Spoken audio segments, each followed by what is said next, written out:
오상교회 제자훈련, 제자훈련의 터다지기 4장 인도자 가이드입니다. 주제는 살았고 운동력 있는 말씀 함께 나누도록 하겠습니다. 진행은 먼저 기도로 시작합니다. 인도자님이 기도해 주시고 찬양은 셋 중에 하나라든지 따로 준비한 찬양을 부르시면 됩니다. 다음으로는 합심 기도를 하는데 이 네 기도를 다 하는 게 아니라 이 중에서 하나만입니다. 그리고 지난주에 나라와 민족을 했으면 이번 주 공교회와 우리 교회라든지 이렇게 하나를 제목으로 삼고 기도합니다. 다음으로는 과제를 점검합니다. 지난 한 주간 말씀과 기도 생활을 잘 했는지, 또 말씀과 기도 생활을 나눌 때 일주일 동안 제가 여러분께 나눠드렸던 그 묵상일지 있죠? 그를 일주일어치를 다 하면 시간이 오래 걸리니까 하루만 이렇게 짧게 서로 나누는 식으로 진행하시면 되겠고요. 또 지난 한 주간 잘 말씀을 순종하며 살았는지 한번 서로 살펴보도록 합니다. 독서 과제 같은 경우 있으면 나누고 없으면 나누지 않습니다. 이 교재 공부할 때 이제 교재 공부 들어가는데 항상 주의하실 점은 시간 배분 꼭 유념하셔야 되고, 또 우리가 지도자지만 지도는 가르치는 게 아니라 공감하고 기다려주며 상대의 성장을 바라봐주는 것이 좋은 지도이기 때문에 존중하는 태도로 우리가 일관되게 해야 되겠습니다. 네, 이번 4장의 목적은요. 첫 번째, 성경이 살아있고 활력 있는 말씀이라는 것을 이해하는 것이고, 두 번째, 성경을 주신 목적과 성경의 기능, 성경이 어떤 역할을 하는지 이해하도록 합니다. 세 번째, 성경을 읽으면서 우리가 교훈과 책망과 바르게 함과 의로 교육함을 받겠다는 어떤 삶의 결단을 하도록 동기부여를 하는 것이 목적입니다. 네, 먼저 서론을 읽었습니다. 서론을 읽으신 후에 요약을 해주셔야 됩니다. 첫 번째, 세상에 있는 책들과 성경책은 다르다라는 점. 두 번째, 성경은 살아있고 활력이 있는 말씀이라는 점. 세 번째, 그리스도인은 성경이 살아있고 활력이 있다는 사실을 확신해야 된다는 점을 요약할 수 있습니다. 요약을 이렇게 해주신 다음에 바로 그 다음 본문 1번 질문, 성경이 살아있는으로 들어가시면 되겠습니다. 자, 1번 질문입니다. 성경이 살아있는 하나님 말씀이라는 사실을 히브리서 4장 12에서 13절은 어떻게 이야기하고 있습니까? 네, 수많은 답들이 있겠습니다. 성경에 살아있는 하나님의 말씀이라는 사실은 성경의 모든 군데서 찾아볼 수 있습니다. 특별히 여기서는 그 많은 말씀 중에서 히브리서 4장 12에서 13절을 함께 배우기를 원하는 겁니다. 살아있고 활력이 있죠. 혼과 영과 및 관절과 골수를 찔러 쪼개기까지 합니다. 또 우리의 마음의 생각과 뜻을 판단합니다. 성경을 쓰면 되는 거예요. 자, 그렇다면 이제 여러분, 지도자님께서는 하나씩 이거를 설명해 주실 필요가 있어요. 이 살아있고 활력이 있다는 것은 무엇인 것 같습니까? 라고 성도님들한테 묻습니다. 그럼 성도님들 중에 대답을 하실 수도 있고 안 하실 수도 있어요. 그렇다면 대답을 하신다면 이렇게 대답을 하는 게 정답이겠죠. 살아있고 활력이 있다는 것은 사람을 변화시키고 살리는 생명력 있는 말씀이라는 걸 의미한다는 거죠. 즉 삶을 변화시킨다라는 거예요. 그러니까 성경이 죽은 기록이 아니라 살아있는 기록이기 때문에 성경은 활력이 있기 때문에 사람을 살릴 수 있고 힘을 공급할 수 있다라는 게 정답입니다. 다음, 혼과 영과 관절과 골수란 무엇인가 하니까 비유 같은 거죠. 혼과 영은 말 그대로 영혼이에요. 그러니까 물질이 아니라 비물질이죠. 보이지 않아요. 그리고 관절과 골술은 우리 육체 중에서 특별히 깊은 뼈, 우리의 속을 의미해요. 즉, 여기서 말하는 이 말씀은 사람의 깊은 은밀한 부분을 가리키는 비유적인 용어예요. 실제로 우리 관절과 골수, 뼈에다가 영혼이 담아있다 이런 뜻이 아니라 그만큼 남들이 보지 못하는 우리의 은밀한 나의 진짜 속내, 그것을 의미하는 거예요. 자, 그럼 이 속내를 찔러 쪼갠다는 말은 당연히 무엇을 의미하겠습니까? 네, 변화하지 아니했던, 끝까지 하나님 앞에서 포기하지 않고 놓지 않았던 나의 고집들, 나의 고정관념들, 성경의 세계관이 아니라 세상의 가치관들이 찔러서 쪼개져서 그것이 해체되고 드러나게 되고 더 나아가서 변화된다라는 것입니다. 자, 그렇다면 이제 지도자님들께서 성도님들께 물어봐야 돼요. 지금까지 여러분의 신앙생활을 통해서 영혼을 찔러 쪼개는, 즉 내 삶을 정말 뒤집어 놓고 나의 모든 은밀한 속내를 드러내놓고 자기를 직면하게 해서 정말 변화해야 된다고 직면하게 하는 성경의 능력을 체험한 일이 있는지 물어봐야 됩니다. 그러면서 이제 성도님들이 그런 걸 대답을 하면 좋겠는데 이게 무슨 뜻인지 여전히 감을 못 찾는다고 한다면 그때 이러한 내용을 조금 소개를 해주시면서 이렇게 말하면 된다라고 해주시면 됩니다. 근데 보통 이거는 말할 필요가 없는 게 성도님들이 하나씩 하나씩 자기 삶에서 말씀이 어떻게 역사했는지를 설명을 했을 겁니다. 자, 중요한 것은 여기까지 질문의 중요한 것은 이거예요. 말씀이 얼마나 우리 삶을 변화시키는 것이 정말 중요하다라는 거예요. 말씀이 내 삶을 변화시키는 게 왜 중요해? 당연한 거 아니야? 아니에요. 당연하지 않아요. 선악과를 먹지 말라는 간단한 명령조차 사람은 실패했어요. 그만큼 우리가 하나님을 기쁘시게 하는 이 선한 마음을 갖는 게 보통 일이 아니에요. 사람이 변화하는 것만큼 기적과 같은 일이 없어요. 근데 이 말씀이 우리 삶을, 나의 생각을 변화시켜서 나의 마음을 하나님께 나아가게 하는 거예요. 이것이 곧 삶의 생명과 회복을 가져다 준다는 것이니까 이것을 우리가 강조를 해야 되겠습니다. 두 번째 질문이죠. 그렇다면 성경 우리에게 주신 두 가지 목적. 첫 번째는 디모데후서 3장 15절과 17절을 먼저 읽고요. 성도님들이랑 15절부터 읽어야 돼요. 그리고 뭐라고 돼 있습니까? 물어보면 성도님들이 이렇게 대답을 하실 거예요. 그럼 인도자님께서는 그렇죠. 이렇게 성경 안에는 구원을 얻게 하는 하나님 말씀, 복음의 도가 기록되어 있어요. 복음의 길이죠. 구원을 얻는 방법이란 뜻이에요. 구원을 얻는 방법이 기록되어 있습니다. 이렇게 설명해 주시면 돼요. 다음으로 17절을 같이 읽고 나서 성도님들이 이거 읽을 거예요. 말씀 그대로예요. 네. 그러면 이거를 지도자님께서는 이 목적을 두 가지로 다시 나눌 수 있는데 하면서 이 두 가지를 언급해 주셔야 돼요. 상반절 17절 성숙한 신자로 돼야 된다. 이제는 초신자에서 성숙한 신자. 하반절 성숙한 신자가 된 다음에는 이제 봉사자, 사역자, 집사가 되고 권사가 되고 전도자가 되고 목사가 되고 이런 더 그 다음의 일을 우리가 해보자. 동기를 조금씩 부여야 됩니다. 여기서 주의할 점. 모든 성도님들이 집사가 될 수 없어요. 권사가 될 수 없어요. 전도자가 될 수 없어요. 목사가 될 수 없어요. 평신도로 평생을 사시는 분들이 많아요. 이게 중요한 게 뭐냐면은 어떤 모습이든지 우리가 그 사람의 수준 입장에서 생각해야 돼요. 아직 이 사람이 준비가 안 돼 있다. 마음의 준비가 안 돼 있다. 그런 사람에게 봉사자가 되셔야죠. 권사님이 이렇게 되셔야죠. 이런 목적을 주시면 안 돼요. 이렇게 되는 것이 목적이 아니라 근본적으로 하나예요. 하나님의 사람으로 온전하게 되어서 선한 일을 행할 능력을 우리 삶에서 펼치게 되는 것 자체가 목적이고 이것 안에서 이제 우리가 이런 식으로 나아갈 수 있다. 좀 더 성장할수록 이런 식으로 여러분이 지침을 이렇게 알려주셔야 되겠습니다. 세 번째 질문이죠. 로마서 1장 1절을 같이 읽어봐야 돼요. 찾아서. 읽으면 그냥 이대로 말씀을 읽는 거예요. 그러면은 이걸 물어보셔야 돼요. 그렇다면 성경이 죄인을 구원하는 놀라운 능력이라는 것을 증명하는 가장 강력한 예가 뭡니까? 성도님들이 그러면 좀 고민할 거예요. 지도자님께서 바로 우리의 자신입니다. 나 같은 죄인이 예수를 믿게 된 것보다 더 놀라운 능력이 어디 있습니까? 이렇게 그러니까 가이드를 해주셔야 되겠습니다. 네 번째 질문이죠. 여기서 주의할 점이 있어요. 언제부터 성경이 구원을 주시는 하나님의 능력이라는 것을 알게 되었는가? 이 질문이 좀 애매해요. 그래서 저는 이 질문이 좀 어렵다라고 느껴져요, 많이. 그래서 여러분이 지도자님께서 이 질문을 좀 바꿔주셔야 돼요. 어떻게 바꿔주셔야 되냐면은 여러분이 구원을 언제 받았습니까? 이게 아니라 언제부터 이 성경이 힘이 있다라는 것을 조금씩 느끼게 되었습니까? 이렇게 물어보셔야 돼요.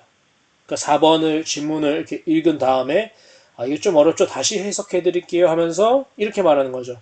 이 말은 즉 성경이 우리 삶을 변화시키는 힘이 있다라는 것을 언제 조금 느끼셨나요? 이렇게 물어보시면 좋겠습니다. 네, 그 팁 같은 경우에는 읽으실 필요가 없는데 일단 혹시 몰라서 제가 쓴 거예요. 5번 가겠습니다. 하나님이 성경을 주신 두 번째 목적은 아까 말했던 첫 번째 목적은 구원을 주시기 위한 거죠. 구원에 이르는 요게 첫 번째고요. 두 번째는 요거예요. 온전하게 되어서 모든 선한 일을 행할 능력을 갖추게 되는 것. 그러니까 이 두 번째 목적은 신앙 인격과 삶을 온전케 하는 데 있다고 했어요. 그러면 사람을 온전케 한다는 의미가 무엇입니까? 이거 정말 중요하죠. 온전케 되는 게 뭡니까만 사람마다 생각이 달라요. 그러면 다 들어보셔야 돼요. 다 들어봐 주시고 존중을 해 줘야 돼요. 그 사람의 입장에서는 그렇게 생각할 만한 이유가 분명 있어요. 그 이유가 맞던 틀리던 좀 더 성숙한 답이든 조금 미숙한 답이든 상관이 없어요. 나름 대답을 하실 겁니다. 다 물어보셔야 돼요. 그 다음에 지도자님께서 이렇게 결론을 내주셔야 돼요. 사람이 온전히 된다는 건 예수님의 성품이 나의 인격이 된다는 거예요. 이렇게 얘기해 주시면 돼요. 예수님의 성품이 나의 인격이 된다는 거예요. 그죠? 여섯 번째입니다. 선한 일을 행하기에 능력을 갖추게 한다는 말은 무슨 뜻입니까? 에베소서 읽은 다음에 이제 그대로 읽으면 삶이 이것에 준비되도록 변화된다는 것이죠. 그래서 성경을 주신 목적이 이를 위함이다라는 것은 즉 무엇입니까? 하나님 나라를 위해서 쓰임 받도록 나를 변화시키려고 하시는구나. 이 결론이 나와야 돼요. 5번과 6번은 그러므로 하나의 질문인 거예요. 연장선상. 그래서 하나로 이어서 해도 돼요. 시간이 좀 없다면. 5번과 6번은 어떻게 하냐? 먼저 사람을 온전케 한다는 의미가 무엇입니까? 그럼 하나 다 물어보고 그래서 이제 예수님의 성품이 나의 인격이 되는 거예요. 한 다음에 바로 그러면 예수님의 성품이 나의 인격이 되면은 6번을 할 수 있겠네요. 그럼 6번이 말하는 의미가 무엇일까요? 하면서 바로 지도자님께서 네, 그렇죠. 하나님 나라 위에서 쓰임받게 하려고 하시는 거죠. 이렇게 결론을 내주시면 돼요. 자, 7번입니다. 우리는 온전하게 된다는 말을 지나치게 해석하지 말아야 합니다. 중요하죠. 성도님들이 제일 와닿을 수 있어요. 그러니까 죄를 전혀 안 짓는다던가 흠이 조금도 없는 상태를 의미하는 것이 아니기 때문이다. 이 성화의 과정, 이 성화라는 것은 거룩하게 변화한다라는 뜻입니다. 점점. 자, 요한일서 3장 3절 읽고 나면은 3장 2절부터 3장 3절까지 읽으면은 이제 이 말씀을 해주시면 됩니다. 각자 읽을 거예요. 3장 3절 보고. 그럼 다 읽으면은 이제 지도자님께서 대답을 해주시면 되죠. 3절, 2절에서 그가 나타나시면 예수님께서 나타나시면 우리가 예수님과 같이 된다라는 거죠. 즉 지금은 완전하지 않았고 예수님이 나타난다는 것은 마지막 날 주님이 이 세상에 다시 오시는 재림하실 때를 의미하는데 그날에 비로소 우리가 완전하게 된다. 예수님처럼 된다. 그러니까 지금 우리가 불완전하지만 점점 예수님처럼 되는 완성의 소망을 품고 지속적인 성화의 과정을 인생 내내 걸어가고 있다라는 것을 알려주시면 되겠습니다. 디모데 후서 3장 17절에서 온전하게 한다라는 말씀을 여기서 한번 연결해서 해볼 수도 있어요. 여기서 이미 답이 나왔으면 안 해도 되는데 성도님들이 아직 답을 못 한다면 이것을 먼저 제시해도 되죠. 다시 돌아서 디모데후서 3장 17절 생각해 볼까요? 온전하게 한다고 했잖아요. 온전해진다라는 말은 한번 생각해 봅시다. 우리가 완벽하게 된다는 건가요? 성숙해진다는 걸까요? 그럼 이제 이게 성도님들 입장에서는 좀 헷갈릴 수 있어요. 이거는 이제 번역의 오류거든요. 그래서 지도자님께서는 이게 원어의 뜻이 성숙하게 된다라는 것을 아시기 때문에 원어에서는 이것을 성숙하게 된다라는 의미로 씁니다. 즉 우리가 성경을 통해서 점점점 예수님을 닮아간다는 거지 처음부터 완벽해진다는 뜻이 아닙니다라고 정리해 주시면 돼요. 우리를 온전하게 되도록 만드시기 위해서 그래서 주님이 주신 게 성경입니다라고 이렇게 성도님들께 질문한 다음에 답하면 되겠습니다. 아마 이거 질문하면 다들 다 성경이라고 말을 할 겁니다. 자, 8번입니다. 이제 솔직한 고백을 들어보시고요. 좀 온전해지고 있다라고 한다면 그 점이 있잖아요. 고백을 할 때 보통 왜 그렇게 온전해지고 있는지 설명해 주시는 분도 있을 거예요. 어쨌든 우리가 그렇다면은 모든 사람들의 이야기를 다 듣고 난 후에 지도자님께서 좋습니다. 다들 이제 각자 어느 정도 온전해진다고 말씀해 주셨는데 그렇다면 한번 생각해 봅시다. 우리가 그렇게 온전해질 수 있는 것은 무엇 때문일까요? 반대로 우리가 온전해지는 부분도 있지만 여전히 온전해지지 못하는 부분도 있는데 그것은 또 왜일까요? 이렇게 물어보셔야 돼요. 다시 여러분의 이렇게 고백을 잘 들었습니다. 그렇다면 여러분이 이렇게 그 부분에 온전해질 수 있었다고 하는데 그렇게 온전해질 수 있는 이유는 무엇 때문인가요? 그리고 온전하지 못한 부분이 여전히 있을 수 있는데 그 부분은 왜 여전히 무엇 때문에 온전해지지 못한다고 생각하시나요? 이렇게 물어보셔야 돼요. 그럼 성도님들이 좀 생각을 할 거예요. 그러면 대답해 주셔야 돼요. 성경 때문에 성경을 묵상하고 성경에 순종할 때 온전해질 수 있는 거고 성경 말씀에 순종하지 않는 부분은 온전해질 수 없습니다. 결국 답이죠.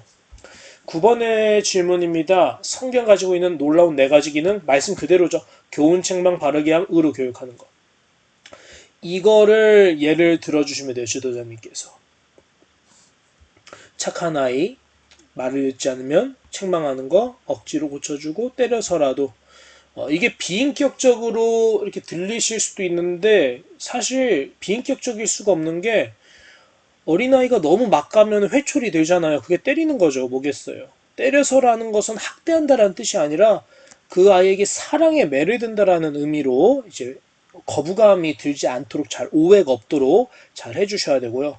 억지로 고쳐준다라는 것도 도둑질하는 아이가 계속 도둑질해도 괜찮아 널 존중해 이럴 순 없잖아요. 결국 억지로 고쳐야 되는 부분이 있어요. 이런 부분이 거부감 들지 않도록 오해가 없도록 잘 인도해 주시면 되겠습니다. 10번입니다. 교훈은 선악에 대해서 가르치는 말씀이에요. 교훈. 이거는 설명해 주셔야 돼요. 여러분 교훈과 책망과 바르게 함과 의로 교육함에 대해서 잠시 나눠보겠습니다. 교훈은 선악 이렇게 같이 읽어보면 다 되겠죠. 다 읽어보고 나서는 이제 각 사람마다 네 가지 기능 가운데 가장 마음에 와닿는 것을 발표할 겁니다. 어떤 사람은 저는 책망이요, 의로 교육함이요, 각자 얘기할 거예요. 다 들어주세요. 대신 항상 한 사람마다 너무 말을 많이 하면 안 돼요. 시간이 없어요. 그러니까 공평하게 너무 길다면 지도자님 자 우리 시간 관계상 여기까지만 말씀 나눠주시면 감사하겠습니다. 이런 식으로 좀 지혜롭게 잘 끊어주시면 되겠습니다. 자, 각 사람마다 영적인 수준에 따라서 처한 상황에 따라서 이제 경험한 은혜가 다르게 나타날 수 있는데요. 이제 다 들어주신 다음에 이것을 좀 도전을 해주시면 좋겠어요. 우리가 앞에서 다룬 성경의 두 가지 목적이 이것은 너무 어렵게 말하니까 이렇게 말하면 되죠. 아까 우리가 앞에서 지도자님들은 아까 우리가 앞에서 구원을 얻게 하고 또 더 온전하게 된다라고 했잖아요. 성경을 읽으면 그러면 구원을 얻게 하고 온전하게 되는 데 있어서 교훈과 책망과 바르게 함과 의로 교육함이 있는데 우리가 더 성숙한 사람이 되기 위해서 이 말씀을 민감하게 순종을 해야 되겠죠? 그러면은 과연 우리는 할 수 있습니까? 할 수 있겠습니까? 하면 이제 성도님들이 각자 좀 고민을 할 거예요.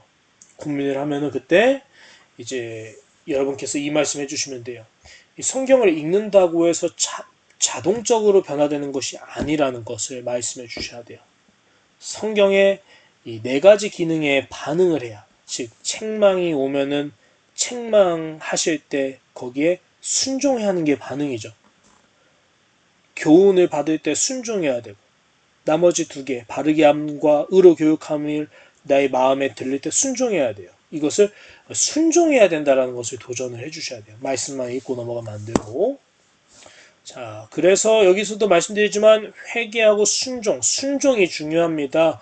성경 읽는 사람은 많아요. 그러나 그 순종하는 사람은 적어요. 순종이 정말 중요하다는 것을 꼭 주지시켜 주시면 되겠습니다. 마지막 11번째죠. 우리가 만에 하나라도 그런 사람들 중 하나가 아닌지 반성해 보라라고 할 때, 이제, 한번 스스로 좀 생각을 하겠지만, 여기까지 한 다음에 지도자님께서는 이 과를 통해서 여러분이 오늘 성경을 통해서 순종해야 된다는 부분을 들으셨을 때 교훈으로 받아들이시는 분도 있을 거고 책망이나 바르게 함이나 의로 교육함으로 듣게 되신 분도 있을 텐데 여러분은 어떤 식으로 오늘 과가 다가오셨나요? 하면 이것도 또한 오늘 4강을 하면서 성도님들이 각자 자기는 책망으로 들렸어요. 제가 너무 성경을 순종 안 하나 봐요. 이런 식으로 생각할 수도 있어요. 한번 물어보시고요. 이제 혹시 나누기가 좀 시간이 오래 걸려서 나누는 것이 너무 지칠 것 같다. 그러면은 이건 안 하고 딱 여기까지 우리 한번 반성 조용하게 한번 생각해 봅시다. 생각해 보길 바랍니다. 하고 여기는 2, 3분 정도 생각할 시간을 주라고 하는데 이것 또한 너무 적막함이 흐르면은 마지막 질문인데 뭐 기도하는 것도 아니고 좀 자연스럽지 않은 흐름이 될 수 있어요. 그러니까 그저 우리는 1번부터 11번까지의 이 질문 내용을 통해서 우리 각 사람은 어루만 주시기를 기도하면서 이렇게 깔끔하게 마무리하면 되겠습니다. 자, 마무리를 하실 때 내용을 요약해 주시면 됩니다. 내용 요약은 이제 요것을 한 번 더 해주시면 되겠고요. 그 결단한 거, 오늘 과를 통해서 우리가 결단하게 된 것, 뭐겠습니까? 성경을 이제 정말 즐거이 읽고 결단을 해야겠다, 순종을 해야겠다, 이런 결단. 또 적용한 것을 나눠야겠죠. 저는 어떻게 결단하기로 했어요. 그리고 마무리 찬양, 이 세 장 중에 또는 여러분이 준비한 찬양 중에 한 장을 부르고 기도, 이 네 가지 기도는 차례차례대로 합니다. 기도하고 인도자님께서 마무리 기도하신 후에 마치시면 되겠습니다. 고생하셨습니다.